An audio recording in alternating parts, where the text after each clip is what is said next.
বেলাল রাদিয়াল্লাহু আনহু আজকে তাহাজ্জুদের আযান দিতে গেছে।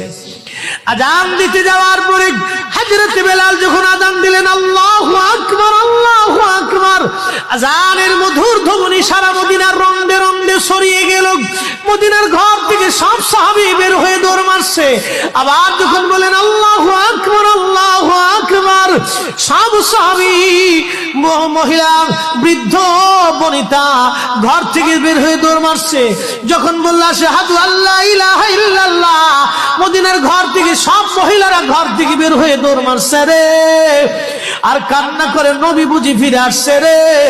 আবার যখন বলেন আশহাদু আল্লা ইলাহা ইল্লাল্লাহ, তখন মদিনার মানুষ কান্না করতেছিল, গুন গুন গুন গুন করে কান্না করে। মদিনার ভিতরে আওয়াজ বের হয়ে গেল, নবী বুঝি আসছে রে, নবী বুঝি ফিরে আসছে রে, নবী বুঝি ফিরে আসছে রে, নবী বুঝি আসছে।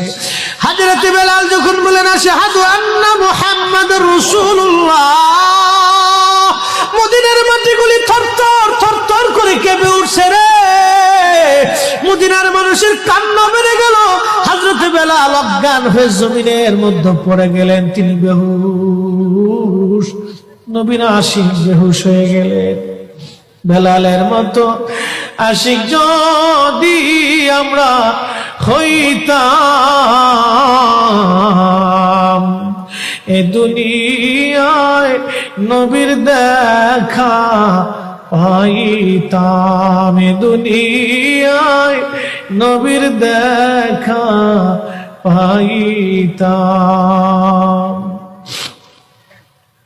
যখন হুঁশ ফিরে আসছে, রওজা শরীফের পাশে বসে বসে বেলাল কাদের বলে, হুজুর আযান দিতে বলেছিলেন, আযান দিয়েছি। হুজুর আমি আযান দিলে আগে নামাজে আসতেন, আজকে আযান দিলাম আপনি হুজুর আসেন নাই। যে আযান দিলে নবী আসবে না, আমি বেলালি আযান আর কোনোদিন দিব না। হযরত বেলাল কিছুদিন পরে কলিজা ফেটে নবীর বিরহ বেদনা সহ্য করতে না পেরে তিনি চলে গিয়েছিলেন পরপারে। কলিজা ফেটে, কলিজা ফেটে, কলিজা ফেটে। এইভাবে সাহাবীরা নবীকে ভালোবেসে গেছে। কত সাহাবী কতভাবে নবীকে ভালোবাসছে রে। হযরত আবু বকরের কথা বলছিলাম, আম্মা জান আয়েশা ডেকে বলে, হুজুর আপনি, আম্মা জান আয়েশার মনটা বেজার হয়ে গেল। আল্লাহর নবী ডাক দিয়ে বলতেছিলেন, আয়েশা রে মনটা তোমার বেজার কেন হয়ে গেল? আম্মা জান বললেন, হুজুর দিনের জন্য আমার আব্বা জান সব সম্পদগুলি বিলীন করে দিয়েছে, ভালোবেসে আপনার সঙ্গে আমার বিবাহ শাদী দিয়েছে। ইয়া রাসূলুল্লাহ ভাবছিলাম আপনি আমার আব্বা জানের কথা বলবেন, যে আকাশের তুল্য নেক আমার আব্বা জানের আমলনামায় আছে। আল্লাহর নবী ডাক দেখো, আয়েশা রে তোমার আব্বা জানের এক রজনীর আমল যদি এক পাল্লায় দাও, আমার উম্মতের সব উম্মতের আমল যদি আর এক পাল্লায় দাও, আমার আবু বকরের এক রাত্রে আমলের ওজনের সমান হবে না। আম্মা জান বলে, হুজুর কোন রাত, কোন রাত, কোন রাত? নবীজি বললেন, আয়েশা রে সেটা হিজরতের রাত। বহুদিন আগে বলেছিলাম আবু বকর হিজরত করা লাগতে পারে।